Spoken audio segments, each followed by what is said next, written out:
Hello traders, Gary Wagner here.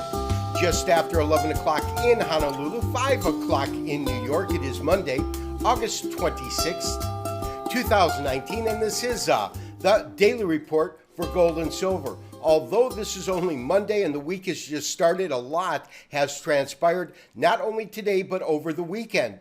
If you recall, on Friday, we saw gold and silver shoot up dramatically, with gold gaining almost $30 on the day. As it opened yesterday, which is Monday morning in Australia, Hong Kong, then to London before hitting New York, we saw the market sharply higher, actually trading to a high of 1565. On statements at the G7 meeting by President Trump, in which he said that he had received a call from the Chinese and that they were really anxious to make a deal, we saw U.S. equities move higher and gold trade off of the intraday highs we saw last night. Let's take a look at current pricing. As you can see, gold is currently trading unchanged to down fractionally, off 70 cents currently at 1536.90. Now, that comes in with an extremely strong dollar index, accounting for today's slight fractional decline, because the dollar index itself is currently up by about 44 points, almost 0.5% at 97.97.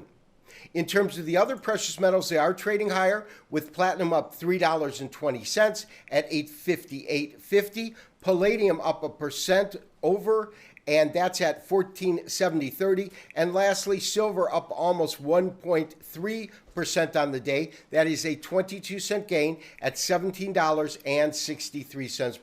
The chart we are looking at today is a daily candlestick chart, this of the continuous contract of gold futures. It is currently representing the December contract. That is the contract we are long at, roughly 1524. Market is trading roughly at 1537, 1536.90. And the interesting thing when we take a close look at this particular candlestick today is two things. The first thing is that it is a shooting star. A shooting star is a single candlestick that is really an inverted hammer, and it occurs after the market has been in a defined uptrend. We can certainly say that it meets the criteria of that. The second thing that we can say is that the numbers we have been looking at as a potential point of resistance, which is just at around 1561, is not too far from the high that came in trading last night. The high was 65, and our numbers are 1561.70. That being said, we are long. We do have some profits.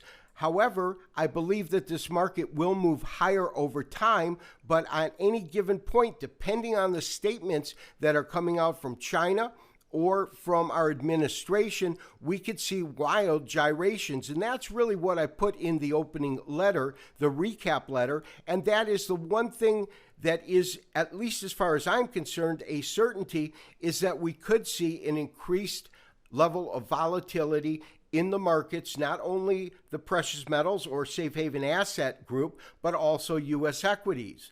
The third thing that's clearly apparent to me, and this is more of the long-term view, is that this recent climb that we have seen is absolutely due to fundamentals in the market, and the fundamentals in the market are causing gold to once again return to a safe haven status. And that's really what we have seen, because as the turmoil and confusion built about the trade war, what we have seen is a steady and methodical climb to higher pricing in gold, now really still at a 6.5 year high.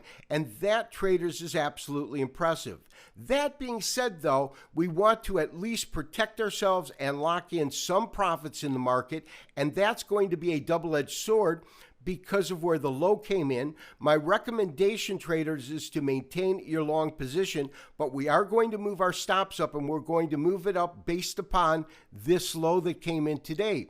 The low that came in today was at 1534.80. My recommendation is to move our stops below that to 1532.13. This has been Gary Wagner, wishing you, as always, good trading. We will talk to you tomorrow. for the next daily update and review. Have a great day. Bye-bye.